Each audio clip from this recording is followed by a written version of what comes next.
द्वितीय अध्याय के तृतीय बल्ली का 7वां मंत्र सुनते हैं।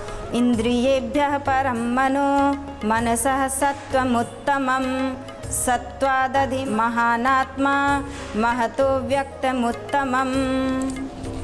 इंद्रियों से तो मन श्रेष्ठ है, मन से बुद्धि उत्तम है, बुद्धि से उसका स्वामी जीवात्मा ऊंचा है और जीवात्मा से अव्यक्त शरीर उत्तम है। गीता प्रेस की व्याख्या कहती है इंद्रियों से मन श्रेष्ठ है, मन से बुद्धि उत्तम है, बुद्धि से उनका स्वामी जीवात्मा ऊंचा है, क्योंकि उन सब पर इसका अधिकार है। वे सभी इसकी आज्ञा का पालन करने वाले हैं और यह उनका शासक है, तथा उनसे सर्वथा विलक्षण इस जीवात्मा से भी इसका अव्यक्त कारण शरीर प्रबल है, जो कि भगवान की उस प्रकृति का अंश है जिसने इसको बंधन में डाल रखा है। तुलसीदास जी ने भी कहा है, यही बस किन्हें जीव निकाया।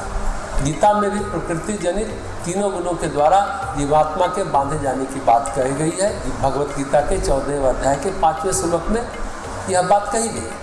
तो कहते हैं इंद्रियों से उत्तम मन, मन से उत्तम है बुद्धि, बुद्धि से उत्तम है जीवात्मा, जीवात्मा से अव्यक्त यानी प्रकृति उत्तम है और अव्यक्त यानी प्रकृति से परमात्मा उत्तम है।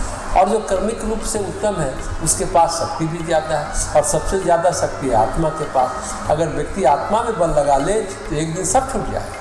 संसार की खास बात होती है और मज़े की बात भी होती है कि हम यहाँ कुछ अच्छा या फिर कुछ बुरा करना चाहते हैं, कभी सेवा करना चाहते हैं तो कभी बदला लेना चाहते हैं। संसार से उपराम नहीं हो पाते और संसार में कुछ करना चाहते हैं तो कहीं ना कहीं कभी ना कभी कोई बंधन तो होगा ही। संसारिक दृष्टि से प्रशंसा एक उपलब्धि है, पर आत्मिक दृष्टि से ये उपलब्धि नहीं है। यह भेद कोई जान जाता है तो वह अपनी आत्मा में टिक जाता है।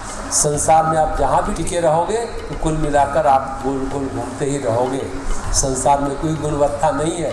दशरथ और कौशल्या जब मनु और शत्रुपा के रूप में थे बहुत घनघोर तपस्या की, इतना बड़े होकर के भी उन्होंने संसार ही मांगा ना, भगवान को पुत्र के रूप में मांगा और पुत्र राम के बिना शोक से मर रहे हैं। संसार में सुख और दुख की सीमा है, सुख की भी सीमा है और दुख की भी सीमा है। तो बेहतर है कि समझ लिया जाए इस मंत्र के अर्थ को। इंद्रियों से परे मन, मन से परे चित्त और चित्त से परे जीवात्मा और जीवात्मा से परे प्रकृति है और प्रकृति से परे आत्मा है यानी परमात्मा। परे प्रकृति को क्यों बताया गया? जीव जब बंधा होता है प्रकृति से तभी वह जीवात्मा होता है। जीवात्मा अगर प्रकृति से बंधी नहीं है यानी मुक्त है तो वह आत्मा है। तो उस आत्मा को जो परमात्मा का अंश है उसके बंधन भी यथार्थ नहीं होते हैं। प्रकृति उसको कैसे बांधेगी जो प्रकृति के पार है? ये माया के बंधन होते हैं। माँ जोड़ या यानी जो नहीं है। संसार आपको केवल चूस कर फेंक देता है। तो संसार में श्रेष्ठ जैसा कुछ है नहीं, प्रकृति में प्राप्त करने जैसा कुछ है नहीं, इसलिए अपने स्वरूप में अवस्थित हो जाना उससे श्रेष्ठ कुछ है नहीं। जिसको संसार कहते हैं, जिसको जीवन कहते हैं, जिसको लोक लोकांतर कहते हैं, जिसको सृष्टि कहते हैं, समस्त लोक लोकांतर का रहस्य यमदेव ने बता दिया नचिकेता को।